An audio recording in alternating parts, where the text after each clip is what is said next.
Everyone, welcome again and नमस्ते।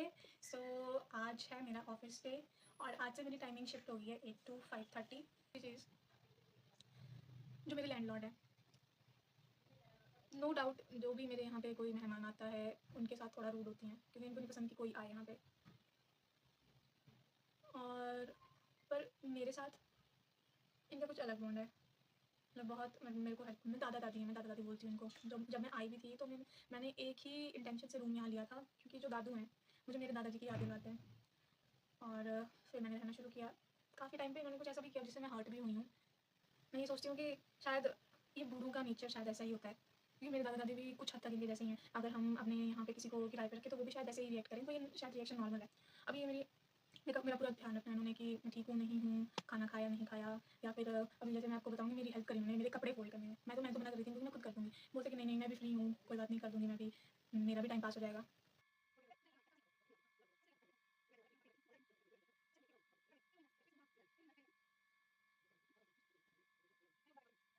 तो मेरे को ना ये डाउट में डालती हैं कि अच्छा बुरा अच्छा बुरा अच्छा बुरा। फिर मैं सोचती हूँ कि नहीं, इसके इसके बारे में नहीं सोचूंगी अच्छा बुरा। जो मेरे साथ अच्छा कर रहा है अच्छा होगा, जो नहीं कर रहा है उसके साथ ऑटोमेटिकली भगवान जी हैं उस चीज़ को देखने के लिए। आज हम स्टार्ट करेंगे फियर्स से, मतलब नंबर वाइज 1 2 3 ऐसे। तो आज है the fear of poverty. There can be no compromise between of normal ambition and self respect. तो गाइज आज के लिए इतना ही।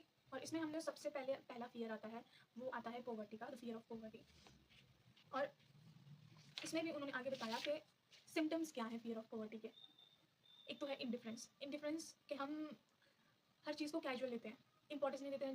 जब हमारी लाइफ में या जब हमारा कुछ इंपॉर्टेंट टास्क होता है जिससे प्रूव हो सकता है कि आप कितने कैपेबल हो, बट आप उस चीज़ को बहुत लाइटली लेते हो, आपको आगे बढ़ने से रोकती है। दूसरी चीज़ है इनडिसीजन, आप डिसीजन नहीं ले पाते हो। पिछले चैप्टर में भी मैंने बताया था आपको इनडिसीजन।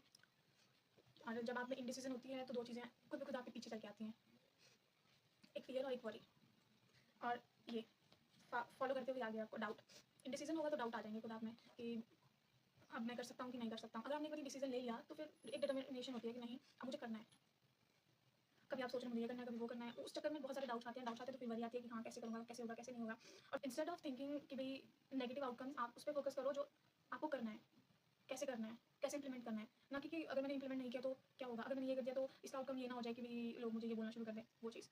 और उसके बाद प्रोक्रेस्टिनेशन। अब ये सारी चीज़ें ना एक उसमें स्टेजेस में लिखी हैं कि भाई एक चीज़ दूसरी चीज़ को फॉलो करती है। और जब ये सारी चीज़ें होंगी तो आप कुछ नहीं कर पाओगे। फिर जब वो टाइम निकल जाएगा फिर आप में आएगी प्रोक्रेस्टिनेशन कि काश मैंने कर दिया होता, क्यों नहीं किया, मेरे पास टाइम था,